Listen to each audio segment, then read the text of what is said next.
what it reminds me of a little bit is when, during the pandemic, when the vaccines became available, and a lot of us were used to beating up on big pharma, and yet in that moment we really needed big pharma to come through for us, and they did. So it's an interesting dynamic, and of course now we can go right back to beating up on the donors, but we really needed the donors and the pressure that they were able to bring to bear to get Biden out, and they did. Thank God. So I have a you know how I usually start with astrology, and we didn't start with astrology this week? I did notice that, yes. So I'm going to go back for a second, because on August 4th, Mercury goes retrograde. So we're going into a Mercury retrograde. It's the only thing astrologically to talk about this week. Okay. But of course, when Mercury goes retrograde, it's the planet of communications. And a lot of times technology goes wrong. Letters get lost in the mail. Emails get stuck in, somebody you've been emailing with for years. Suddenly their email goes to a spam folder for no reason. One of the things with Mercury retrograde is double and triple check everything. And really, Mercury as the planet of communications is saying, you need to stop communicating out to the world so much and turn yourself inward and clear up your internal communications. Like, you're being confusing, or you're not clear within yourself. So how can you be clear in the world? And Mercury 4 times a year gives us this little window of time to try to do a little reset and check in and go, do I really want what I think I want? And am I really meaning what I say? And am I really walking my talk? I mean, these are things during a Mercury retrograde that's kind of a little bit of a reset. And though you have the problem with technology, and you have the problem with, things getting screwed up, and it's not a good time to sign legal documents if you don't have to. It's also a time when you go back to your last couple of Mercury retrogrades and see what you were working on, or see what was up, or what was your thing of the day.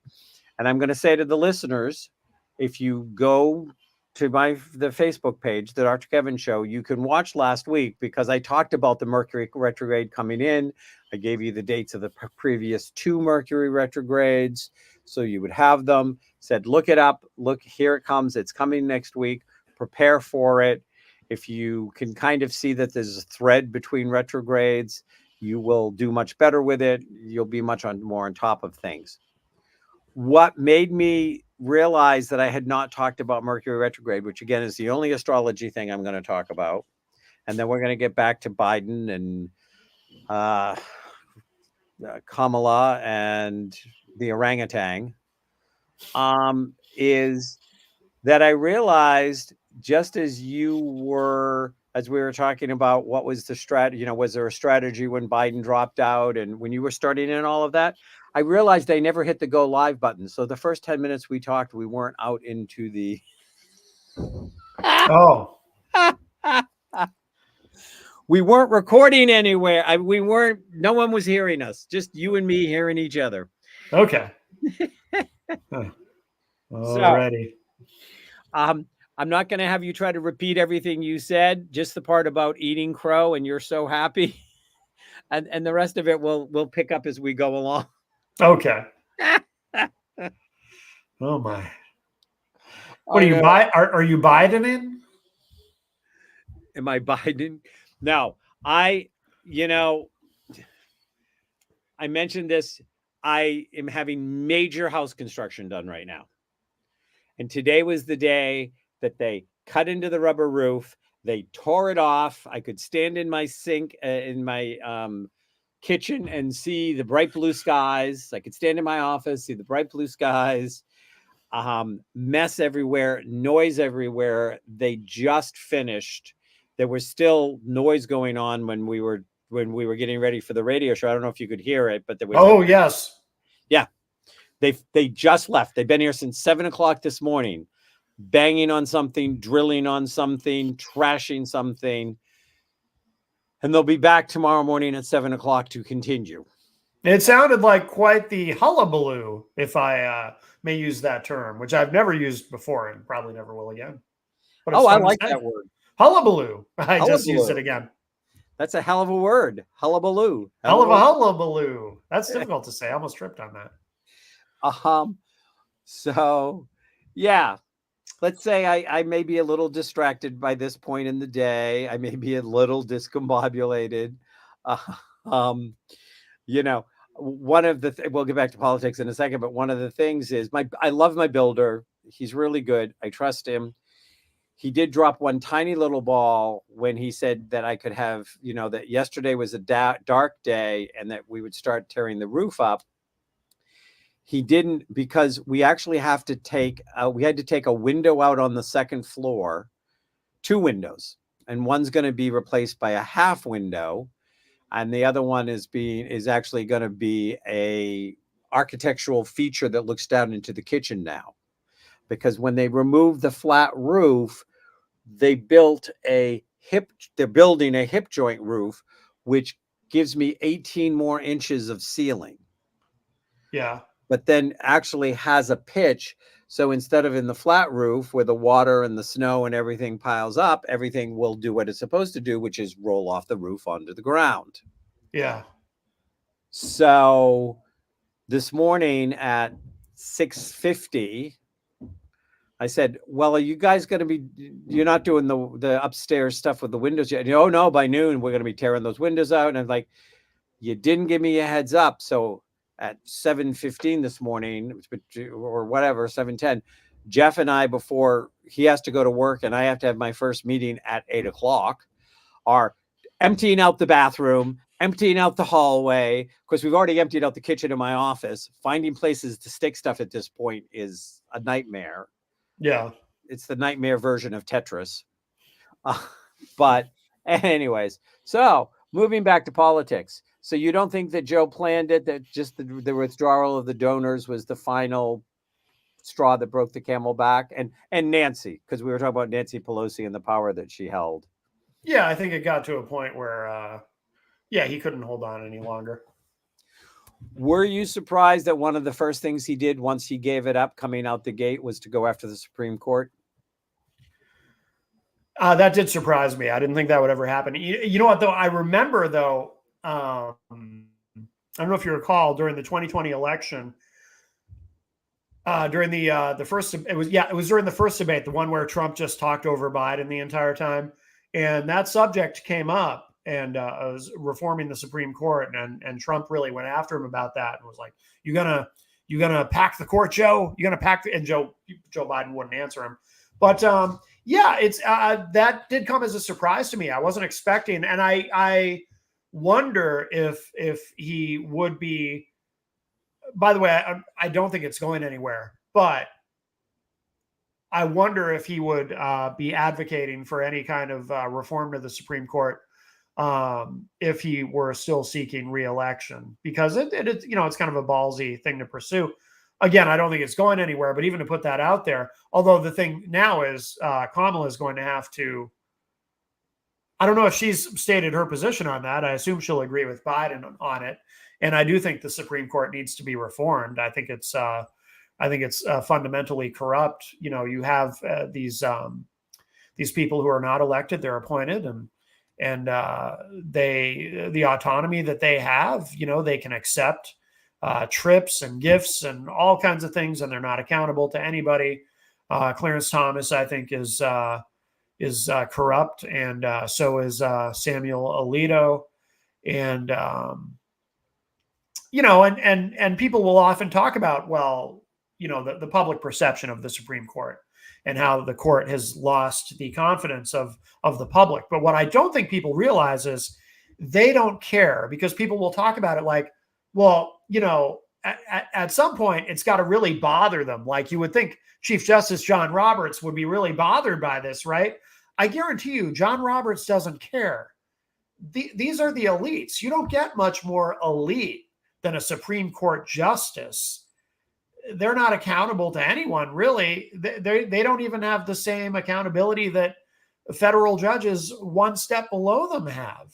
They're free to, they have, I guess there's a code of what, suggestions or something that they decided on, but nothing that's enforceable. They're completely autonomous. But they are the elites. They don't care about what the American people think about the court or whether Americans have confidence in the court. It doesn't matter to them. And that's what I think people fail to understand. The elites don't give a shit about what you or I think. They just don't. They're the elites. So I think these reforms, I think, are a great idea.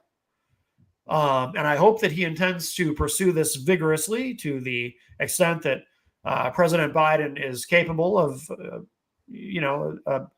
pursuing this vigorously. And we'll see. But I'm all for it. Yeah, I'm all for it. I mean, you and I have had this conversation several times during the years about the Supreme Court. I mean, he's talking about an 18-year, every 18 years they go off. That's the length of their term. That it relieves a cycle that a new Supreme Court justice is appointed every 2 years. I think it was. I don't know. I don't have all the details down yet, but there was a cycle, so it was changing. So no one person, actually, Democrat or Republican, could pack the court. I mean, right. I mean, it's not a partisan. It's a reaction to the fact that the conservatives packed the court and now are changing against the will of America, the direction of America. America doesn't want to go in that direction. It's the stuff that they're voting on is not popular. They're and like you said, they're elites. They don't care. But also that accountability. So there was the 18 years. There was the accountability, and what was the third one? Oh, there was an accountability one, and then there was a third one. Was that about that they couldn't make any political, them or their spouses could not be involved in any kind of political, anything that would appear as a political? Sounds right. Yeah. Yeah.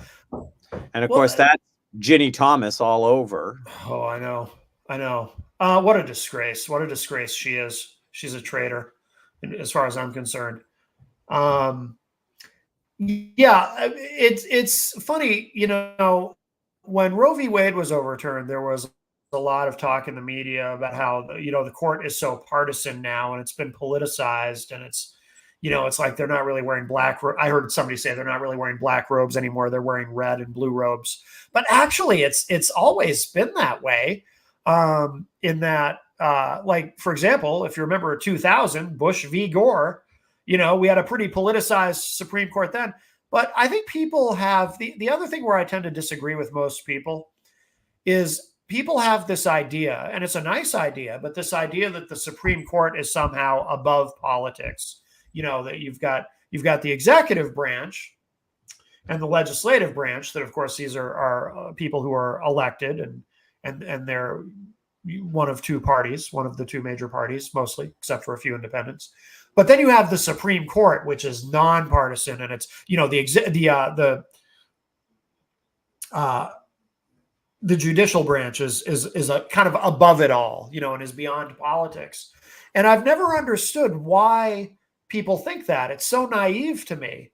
It's like people are lulled into thinking that just because they're not elected, but that doesn't mean anything. It's a very political process that they go through. They have to be nominated by a president who obviously is a partisan.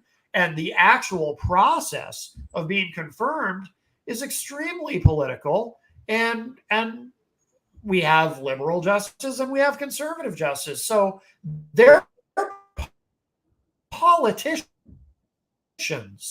every bit as much as members of the executive branch are. And I don't know why people have this almost Pollyanna idea that that's not the case.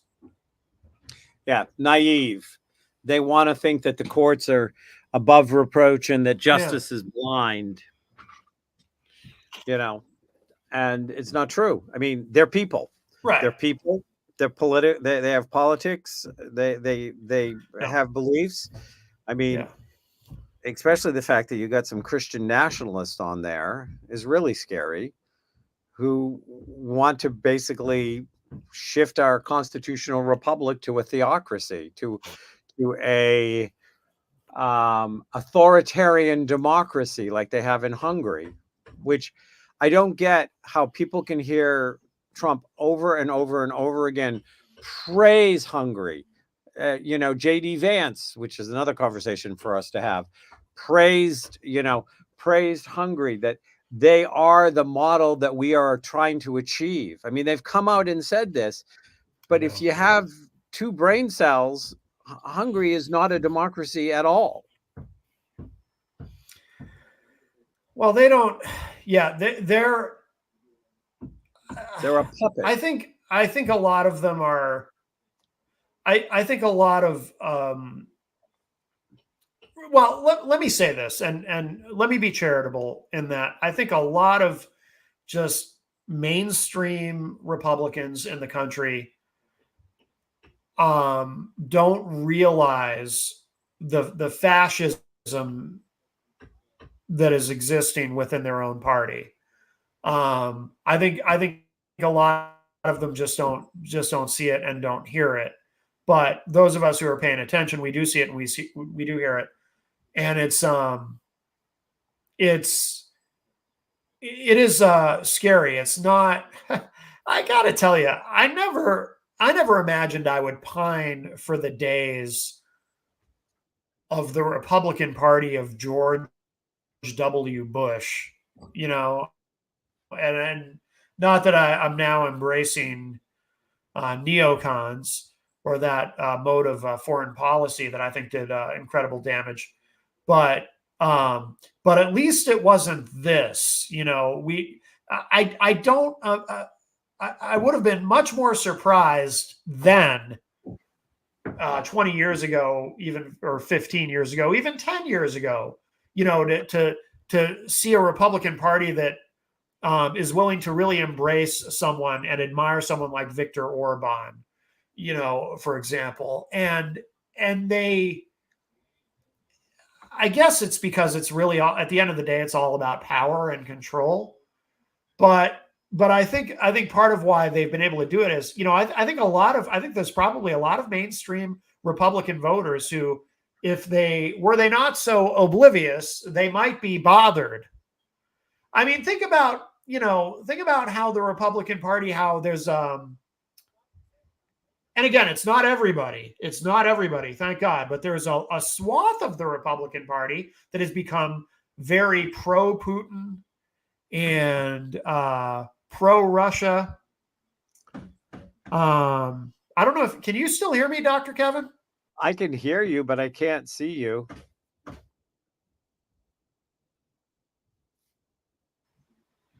Your visual seems Dr. Kevin, can you hear me? I can hear you, but I can't see you. Okay, let me go into my settings here and see why the camera seems to have shut off. I can always try switching to the other one. See what happens here.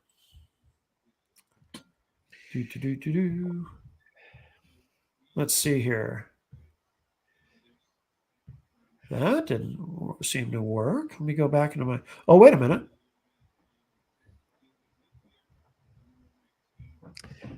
I'm on the other camera now, but it's working.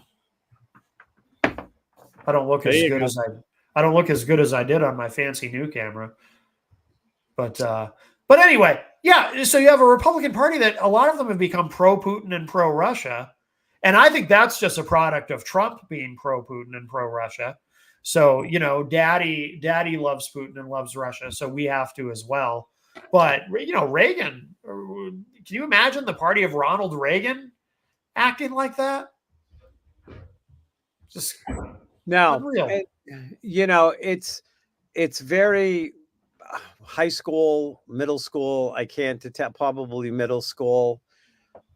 I want to be one of the cool kids because then we get to bully everybody else and it's our way. And I got to be part of the cool gang.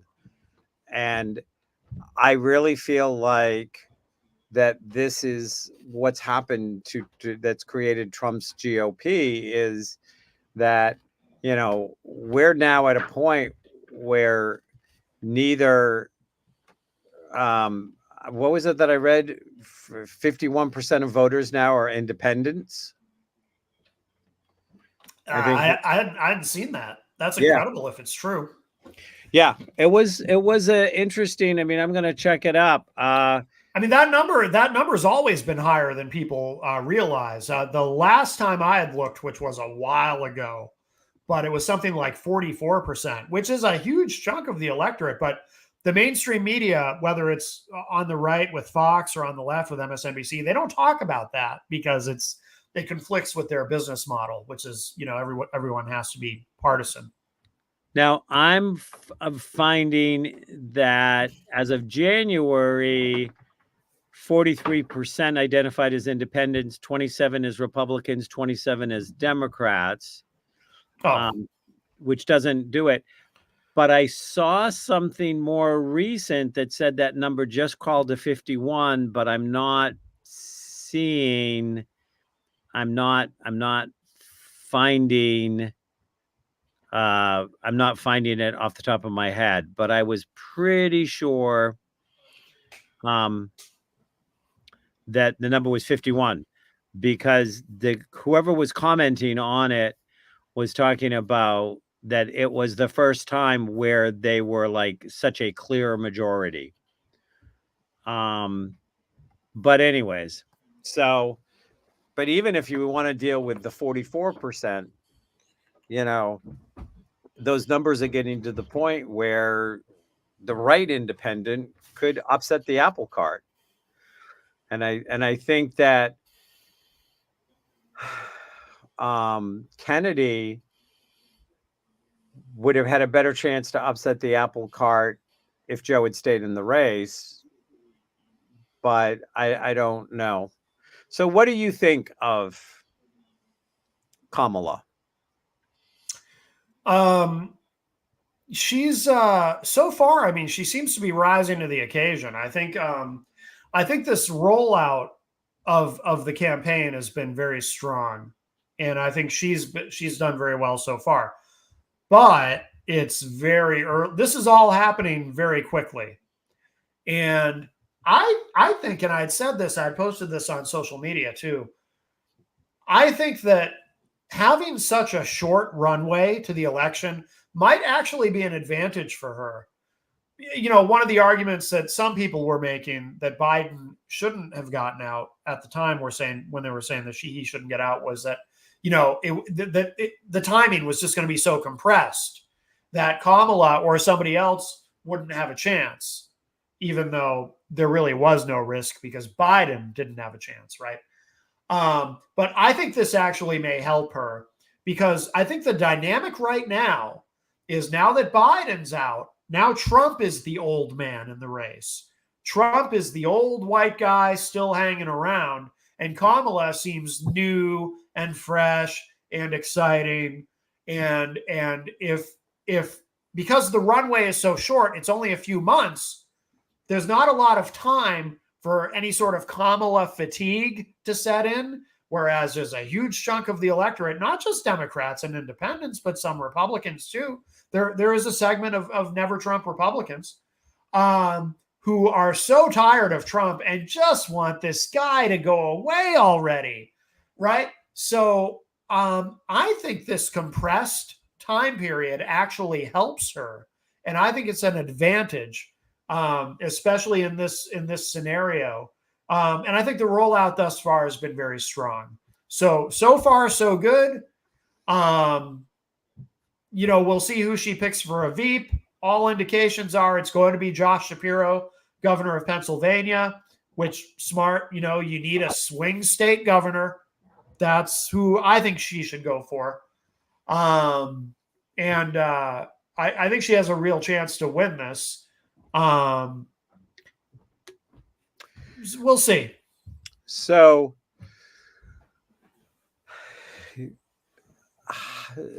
two different questions. So let me decide which one I want to ask you first. I agree with you, first of all. I think the short runway will probably work in her benefit. The rollout was one of the most impressive things I've seen the Democratic Party do in ages. Mhm. I mean, like they hit the ground running Yes. and stuff like that. And the amount of money she raised in such a short period of time, boom. Yeah. Yep.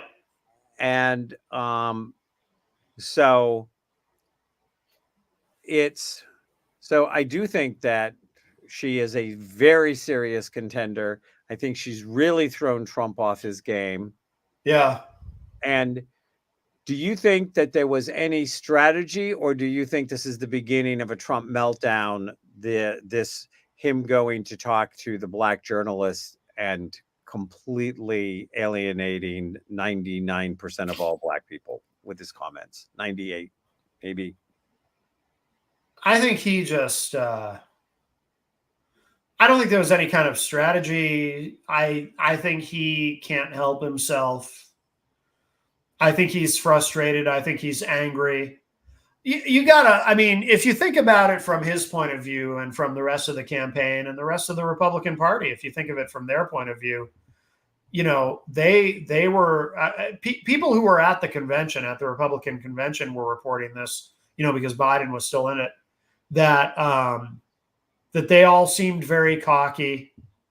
They all were operating under the assumption that they had this in the bag and that nothing was going to stop them. And they were right. As long as Biden stayed in, they were right. They had every right to be cocky. So I think, and now the world has changed. Biden's out, Kamala's in. The enthusiasm. Jenny and I were watching her speech in Atlanta, and you can tell. I mean, people are excited. Democrats are re-energized, reinvigorated by this. And not, I mean, I don't want to give her too much credit because I don't think it's, I kind of suspect that any vice president that Biden had would be getting that reaction because it's not so much about her as it is about, they're just glad that Biden is stepping in because Biden was definitely going to lose. But I think Trump is looking at this like, I thought I had this. I was guaranteed to win. And now, there's a chance he could lose. I say there's a chance. Again, let's not get cocky. She could still blow this. She could still win the popular vote and lose the election because of the Electoral College. But I think Trump was probably feeling pretty sure about himself. And I think that during that event with the black journalists, I think his anger and frustration just kind of boiled over, and he took it out on them, or the I don't remember her name, but the journalist who did open with an aggressive question. The question was aggressive, and she presented it in an aggressive way. But that's not a criticism. That's what you want. That's what a journalist. She committed an act of journalism, And then of course Harris Faulkner was right in there to to make everything nice and soft and fluffy for Trump. But no, I think he's frustrated, and I think he's angry, and I think he's disappointed. He's got to win this. He wants to stay out of prison. So. Yeah, well, one of the things is that if it was anybody but Trump, the Republican Party might be trying to replace him as he's a liability now. But he's digging in. The next day, he's digging in that his comments were justified, and we're having everybody, was there any kind of strategy? I mean, like, did he pick up any voters? But I think it was Claire McCaskill that said, I think was the one that said in something I watched that he simply could not stand how much attention Kamala was getting, and this put him back into everybody's view. Now he's trying to take the wind back out of the sails known as Kamala by doing this, but it's stupid because there were a growing number of black voters that were moving towards Trump, and I don't think this did him any good with those black voters. No, Especially, I mean, how, you know, and then she became black. I mean, the that more, was bizarre even for him. Like yeah, that was like for a second there it was like watching an SNL parody of him. He was beyond satire in that moment. You know what I mean? Like, yeah, wow, dude. yeah. Wow. Well, she used to be Indian, and then suddenly one day she decided, and yet you can go back to the 90s and see her being hailed as the first black woman that was this and the first black woman that was that.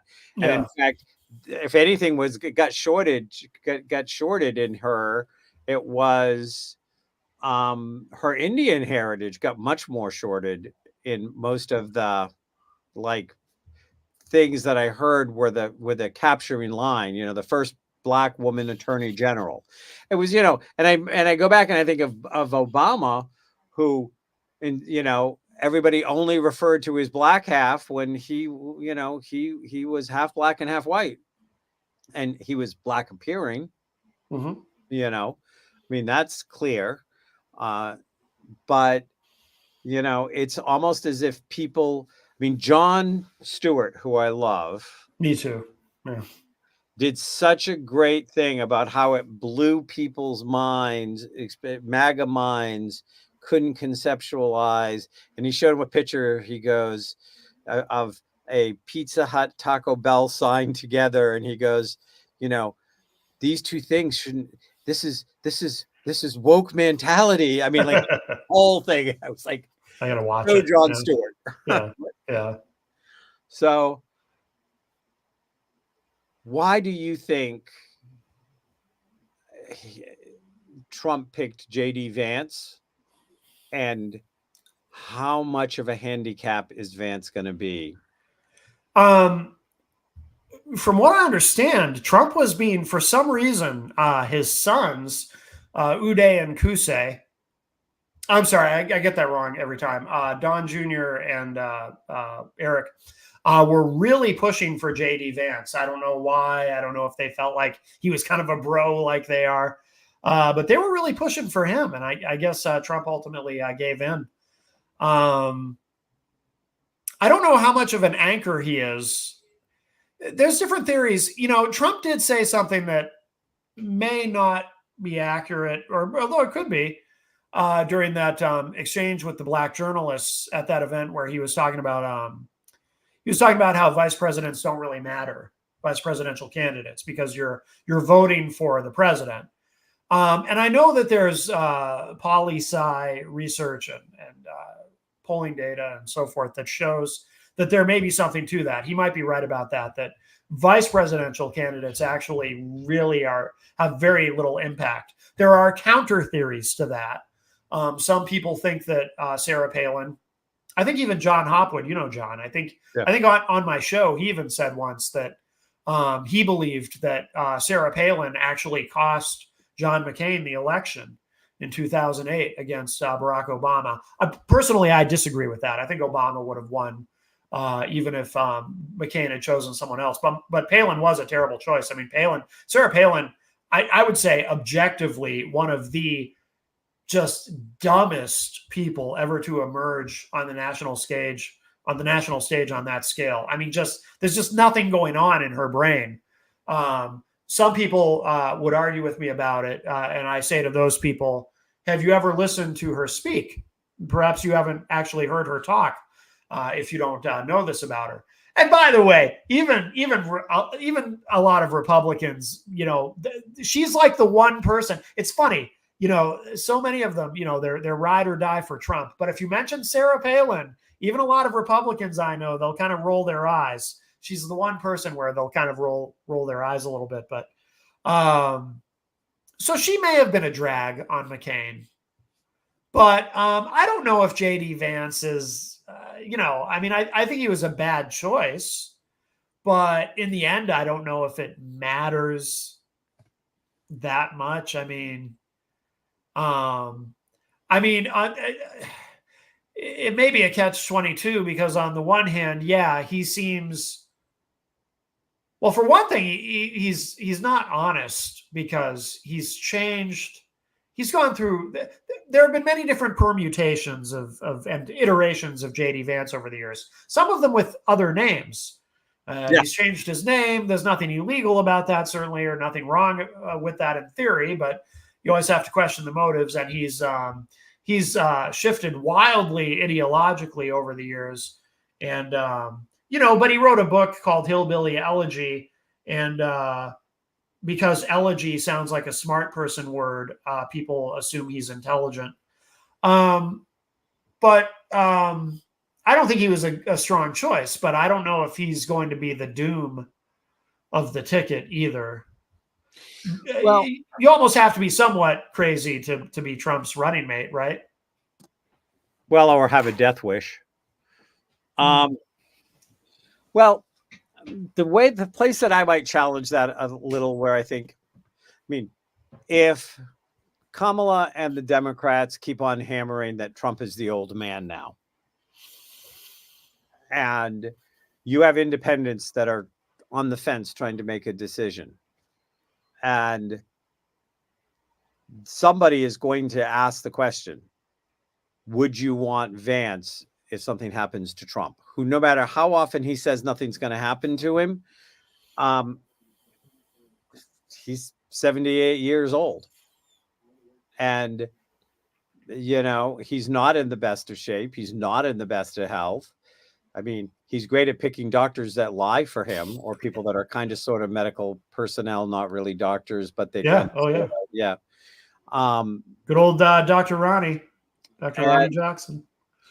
So, but I think if I was an independent that it was going, well, I do have some concerns about inflation and stuff like this, but I've thought about, if I thought for a second and went, because a lot of the push was the Republican Party was pushing the idea of a vote for Biden is a vote for President Harris. Nikki Haley was famous for saying that. That, and if either one of the old men drop out, then the other one will automatically win. Paul Ryan said that too. Yep. And so I have to think that that some of the independents might be swayed if they think that JD Vance is, as I saw one person refer to him as a bearded version of George Santos, that they might be leery that this is one heartbeat away from the presidency. Yeah. More so because if the Democrats do it right, they take a page out of the Republican book and beat up on the old man and say, a vote for Trump is a vote for President Vance. And is this the man you really want in there? And that'll work well because assuming indications are it's probably going to be Josh Shapiro, like as I mentioned earlier, governor of Pennsylvania, who will be Kamala's running mate. Nobody's going to be pointing at Josh Shapiro and saying, oh, we can't risk, what if something happens to her and he ends up president? There's not going to be any question there. Whereas, yes, there will be the question of, can you imagine President J.D. Vance? And that is crazy. By the way, what do you think about this? There's this weird little controversy about him wearing eyeliner, but I don't think it's that weird because a lot of people don't notice it, but a lot of times if you watch in television and movies, a lot of times male actors, it's very subtle because you're not supposed to notice it consciously, but very often male actors are wearing eyeliner, to accentuate their eyes. I remember years ago, I'd never noticed it until I don't know if you ever saw the television series Suits. No, I actually did. I don't watch a lot of television, but I got addicted to Suits. But then I realized that the lead actor, Gabriel Macht, I'm not sure I'm saying his last name correctly, but he, I noticed eyeliner on him. I was like, oh, that's interesting. And then I did a little research and realized it's not actually that unusual, but people are beating up on him about it, saying that, well, he's transphobic, but he wears eyeliner. I think that JD Vance comes with a bunch of liabilities. And I think even some of the MAGA crowd struggle with the idea that he has an Indian wife, and the Christian nationalists definitely have a hard time with the fact that he's raising his children to both have Christian and Hindu gods. That I didn't realize that. So they're being raised with both. Yes. I didn't know that. That's interesting. I think the fact that, you know, he struggled and he went from thinking he was gay to decided he was ultra macho, and it's documented. I think a lot of these are just little pain points that, again, if somebody has decided for Trump, they're going to vote for Trump. That's it. I mean, we know that the Trumpers are going to vote Trump, and we know that the hardcore Dems are going to vote Kamala. But as you and I have all said countless times, the independents are the ones that decide it, which way it's going to go. And I think that anybody who is going like this and trying to make a decision and weighing all the options, I think that it doesn't put it in Trump's favor that he has JD Vance. Especially, I mean, they're killing him on this cat lady comment, this idea that he thought that that parents should get extra votes that they could vote with for their children. I mean, he's got some as crazy ideas as Trump does.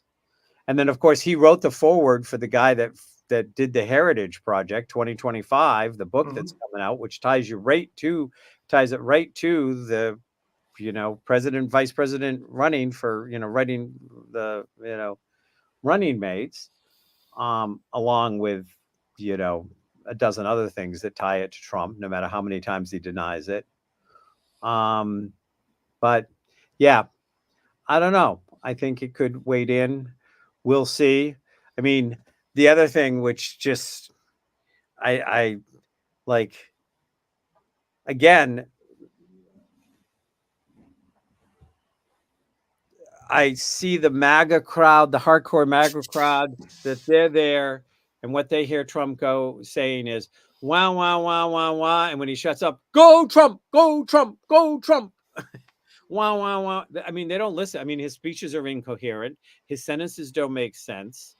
He wanders all over the place. I will defend him on one thing that he said in one of his speeches that he's been lampooned on, and I think unfairly. Oh, okay. Because as much as I despise him, I insist on being fair. So I'm going to defend him on one point. I agree. I also would much rather be electrocuted than eaten by a shark. He's right about that. Everybody makes fun of him that it's such a crazy thing to say. I would rather, given the choice, being eaten by a shark, what a horrible way to die. Electrocution, quick, and you might even survive. He's right. I think the point is the context, and it was a non sequitur, and it didn't make sense in the larger paragraph. It was just vomit. Yeah. He's just, you don't understand, Dr. Kevin. He's channeling, remember Deep Thoughts by Jack Handey on SNL back in the 80s. These deep thoughts that he has about that and about Hannibal Lecter. He loves to talk about Hannibal Lecter a lot. It's a little strange. I won't defend him on that one. It's bizarre because it's like every speech now he's talking about Hannibal Lecter. And that's a little strange, and I don't know what's going on there. Maybe he's hungry. I don't know. We're getting ready to wrap this up, but, I think that the other thing that is going to work against him is deciding that Kamala doesn't like Jews and her husband's a bad Jew. Oh, I know. It's beyond satire sometimes. The stuff that he says, it's like, wow. Maybe he wants to play himself on SNL. Maybe that's the angle. Yeah. It's so, it's so crazy. I saw this clip once of Jonathan from The Daily Show, I think it is, or whatever. He was playing actual clips he actually repeated things that Trump said to MAGA people, and they're like, "You're lying. You made that up." Blah blah blah blah blah blah. And then he played them Trump's voice actually saying it. I mean, like, yes, no, Trump actually did say this. Well, then he must have had a reason. I'm sure that, and some of them would just walk off and stop talking to him. So It's a cult. It's a cult. It just is. Yeah. Well, first week of September, we're back around. We'll see what's changed in a month. We'll have a VP pick for the Democrats. We'll see if the Democrats can continue the demolishing of the Trump cult. We wish them well. I was an independent until Trump, like you were. I was never a straight up, I just vote Democrat. I was an independent. But as soon as Trump took over the GOP, those days were over. Yeah, I don't want to be a member of a party, but I mean, I'm certainly voting. I mean, I'm voting Democrat these days, certainly, which I tend to anyway, but especially, I don't know if I'll ever vote for another Republican as long as it's they go down the road they're currently on. Yeah. So here's a strategy. If Kamala actually got behind Biden's Supreme Court stuff, played it as Roe v. Wade, played it as, the Supreme Court elitists who thought they were above everything, that, it was not popular to give Trump complete immunity, and they didn't give him complete immunity, but it was not a popular decision that he should be above the law in some cases.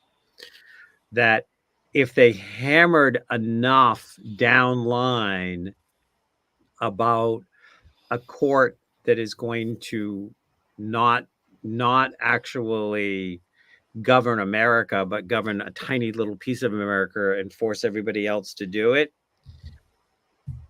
maybe we could take back the House and the Senate, and that would be the way that you could get those things passed and signed off on. Mm-hmm.